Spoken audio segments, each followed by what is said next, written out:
Jumpin' In on Manx Radio. With Howard and Chris Kane. Hello. Good evening. And welcome.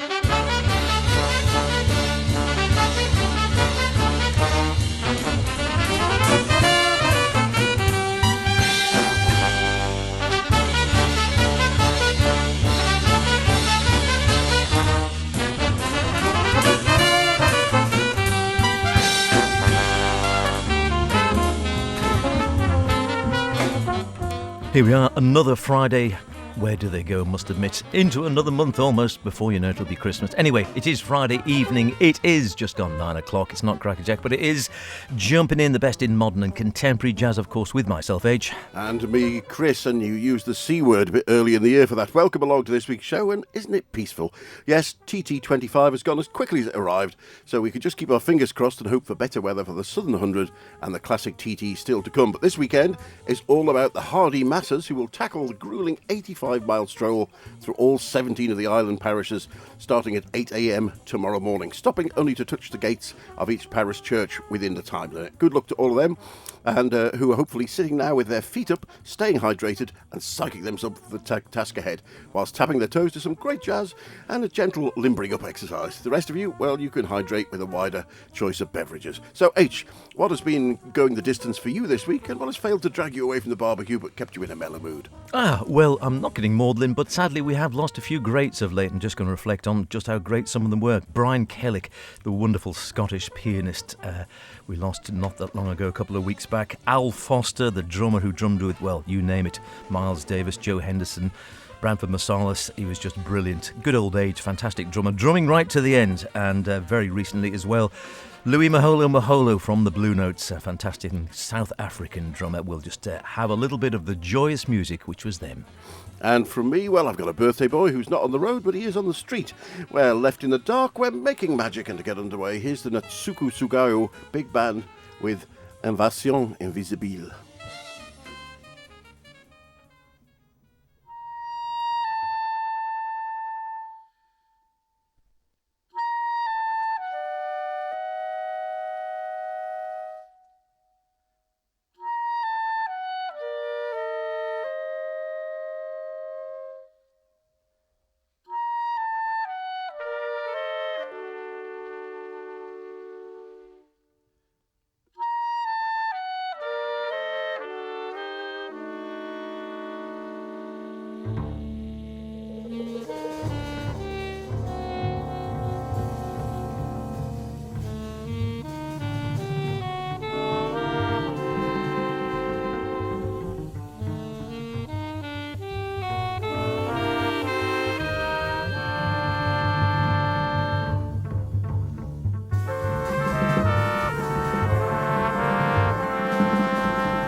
Very nice indeed. Trumpeter, composer and band leader Natsuko Sugeo and her band performing live last July at the Auditori de Barcelona. The EP, NS Big Band Live, previews two pieces from her Impermanencia de las Asuntos suite, which has been composed for a forthcoming album. Whilst I don't recognise any of the 18 band members by name, they're the cream of the current crop of young jazz musicians on the Barcelona scene and leave us wanting to hear the rest of the suite soon. NS Big Band Live is out now on Underpool Records label. From Spain to Scotland, in one fair jump, it has to be said, where we're very sad to hear recently of the death of Brian Kellock. I was racking my brains to think if we'd seen him live, I must admit, with this trio, and I couldn't actually recall seeing him with his trio, and I'm not too sure we did. You might have seen him playing with another band, and he was famously used to be resident at where we're just about to hear him, Henry's Jazz Cellar or Jazz Bar in Edinburgh, another place I always wanted to get to. And never did. And I think, sadly, that's also gone the way of the world and closed down some time back. But Brian himself, no age, I'm afraid, just 63 years old, but really well known across the jazz scene. Born in Glasgow, got a degree in music in Edinburgh in the mid-80s, and then stayed in Scotland again. He plied his trade in north of the border up in Scotland, worked with all sorts, Herb Geller, Sheila Gordon, Art Farmer, frequently had a trio, performed with Kenny Ellis on bass and John Ray on drums, and that's we hear now. The Edinburgh Jazz and Blues Festival and the Glasgow Jazz Festival said that Brian will be truly missed, which I think he will be. A key player for at least 4 decades and played at lots of jazz festivals and collaborated with a who's who of artists. We are going to hear him live, perhaps at his favourite venue, and I think a place he sort of started out, the jazz bar Henry's. And here he is, as I say, with Kenny Ellis bass, John Ray on the drums, and their version of Lenny's Pennies.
Brian Kellock Trio, Henry's Cellar Bar in 2000, I think November or December 2000 that was. As I say, Kenny Ellis on the bass, John Ray on the drums of that particular track. In the liner notes, which he sort of did himself, Brian, on the CD, he said, Lenny's Pennies, super hard liner with the changes to Pennies from Heaven in the minor key. Great example of the style of writing with its shifting of accents and beats to make the ear, or ears perhaps, sit up and listen. And I think whenever Brian was playing, people did sit up and listen. He had his own unique style. You got a hint of it there, and was certainly played with abandon, and is going to be sadly missed north of the border, and indeed with any of his jazz friends around the UK. And that was on the Great Cable label as well. That was another sad loss, I'm afraid. But yeah, hopefully he will join the band in the sky, as they say. And yes, we'll certainly carry on enjoying his recorded music. Brian Kellock. Now, I promised you a birthday boy, and we have one, which, without being morbid, was one who was snatched from us far too soon, aged just 36. Were he still with us, Eric Dolphy would have been 97 today. Perhaps best known for his adventurous and angular free-blowing style, his first release was firmly rooted in the bebop camp, as you can hear now with On Green Dolphin Street.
Composed by Polish film composer Branislaw Kappa in 1947 for a film of the same name, Green Dolphin Street, it's sat comfortably in the jazz standard list ever since, with many great recordings. Ahmad Jamal revived it first of all on his 1956 album Count 'em 88, and there's a very famous one from the Miles Davis sixtet in 1958. But here on Dolphy's debut album, Outward Bound, there have been some 700 plus versions of that tune if you want to sit down and compare them. But I think this one stands up very nicely, with Dolphy on the bass clarinet giving a unique voice here with very good company. Dolphy on alto, bass clarinet and flute, Freddie Hubbard on trumpet, Jackie Bayard at the piano, George Tucker on bass, Roy Haynes at the drums. Dolphy's death is shrouded in some mystery. What we do know is that he trained as a fine classical player, and in fact had performed with several orchestras, was married to a classical dancer, and he neither smoked nor touched alcohol or drugs. He collapsed at the opening of a new Berlin jazz club that they were booked for, called Tangent, and was taken to hospital, where it's believed that because he was black and a jazz musician, they made the assumption it must be drugs, and he was left to come down, when in fact he was going through undiagnosed diabetes and tragically died. The jazz club never opened again, but he left a fantastic musical legacy of recordings, and this Blue Note release is a top quality one too, recorded in 1960 by Rudy Van Gelder in his famous studio, then remastered 46 years later for this recording, once again in the same studio by Rudy Van Gelder. He's no longer with us either. However, there are a fantastic series of remastered Blue Note releases in the RVG collection, all worth considering. Terrific stuff, and wonderful series. Definitely worth listening to any of those. And you're currently listening, of course, to Jumpin In here on Mike's Radio with Chris and myself, H, the best in modern and contemporary jazz. Still to come, we're paying tribute, like I said, to the great drummer Al Foster, who left us at the end of May. But wow, what other recordings he's around. Not as a leader so much, but as a sideman on an awful lot. In the meantime, I think we'll head out to space. A little rocket on the front. Rimden, that is, of course, Booker Vesseltoft, Dan Berglund and Magnus Erström, who may be on a rocket, but they're looking forward to something more homegrown.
Very nice, really reflective, and I hadn't played that one for quite some time, and I saw it in the bag. I thought, you know what, I'll have a bit of Rimden. And it was sort of, I suppose, in a way, people sort of think or link it a little bit towards EST, of course, with Dan Berglund and the bass player, and Magnus Öström, who used to play with Esbjörn Svensson. He is Bugge Wesseltoft, who, of course, knew Esbjörn well enough, I think, and still with that sort of Nordic feel. It definitely has a touch of the ESTs about it, without a doubt. But Rimden, it is reflections and Odysseys from, I don't know what year that was actually, it was a wee while back now. They've had a couple out since then, and we saw them at the London Jazz Festival, several years ago now, and very good they were too, and we had a nice chat with Bugge, in fact Dan and Magnus before that, and spoke to Bugge, who was a very chatty, cheerful sort of guy, I must admit. All three of them, in fact. Yeah, they're all very good indeed. We've met them on a number of occasions. We met them with EST. Yeah, we did. That wonderful time we saw one of their albums and went in, there was a preview of one of the albums. It was a launch, wasn't it? It was great. Great down in Soho. Yeah. Next up for me, another young rising star on the European scene, German pianist Vincent Meissner, who at only 25 is putting out his third release on the ACT label. Eigengrau is due out next month, and from it we'll hear Anthem.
Yes, definitely one to look forward to try and catch some anthem from the Vincent Meissner trio with Josef Zemitz on bass and Henri Reichmann on the drums and Vincent at the piano. He started playing in earnest when he moved to Dresden at the age of 16 to attend the State Gymnasium for Music, that's a great term, which is known as a launchpad for burgeoning talent. Citing influences as diverse as Marilyn Crispell, Andrew Hill, Vijay Iyer and Chris Davis, he's also steeped in the generations of fine German pianists such as Achim Kaufmann, Joachim Kuhn, Pablo Held, and his mentor, Michael Volney. All I know is that Eigengrow is right up my Strasse with the love of piano trees and will be worth your euros on release when it comes out on the 25th of July. Yeah, very good. And I can't remember who sent us that. Is it on Act? That It's one? on Act, It yes. is on Act, yeah. Yeah, thanks very much to Act for sending it our way. We really appreciate it. Any thoughts, by the way, on the programme at any stage, do drop us a line, Howard Kane at manxradio.com. That's Kane with an E, or Chris Kane at manxradio.com. And any thoughts, anyone you'd like to hear, anything like featured or whatever, do drop us a line. We'd love to hear from you at any stage. Al Foster, great drummer and just really fluent across bebop, post-bop, funk, fusion, all sorts. Died back end of May at a reasonably good age of 82, and he's drumming right up towards the end, playing a lot, and he had a couple of albums, or certainly one, under his own name at Smoke, the jazz club in New York City. He's been playing with quite a lot in the last few years, and we featured here on the programme. Active since the mid-1960s, perhaps best known for his on-off collaboration with Miles Davis in the 70s and 80s, and had the honour of being the only musician to work with Miles both before and after the trumpeter's late 70s retirement. He played with some of the early bands and then played across again with him afterwards, and I believe played with him in the very last gig that Miles did when he was... he sort of came back and he had this last gig and he said, I think Tony Williams was still alive, Jack DeJohnette was still alive. He asked Al to come along and drum with him on this set where he had Dave Holland and he had John Schofield and a whole scutch of people from some different eras of his work. And Al, I know, was really, really touched by that. I thought we'd have a little back-to-back with him of some of his styles. So first off, we'll hear him with Branford Marsalis and Moore Garden Blues, and then with the brilliant Joe Henderson live at the Village Vanguard.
And just to finish off, a little bit of Louis Moholo with Stan Tracy from Kumbula, their album on Ogun.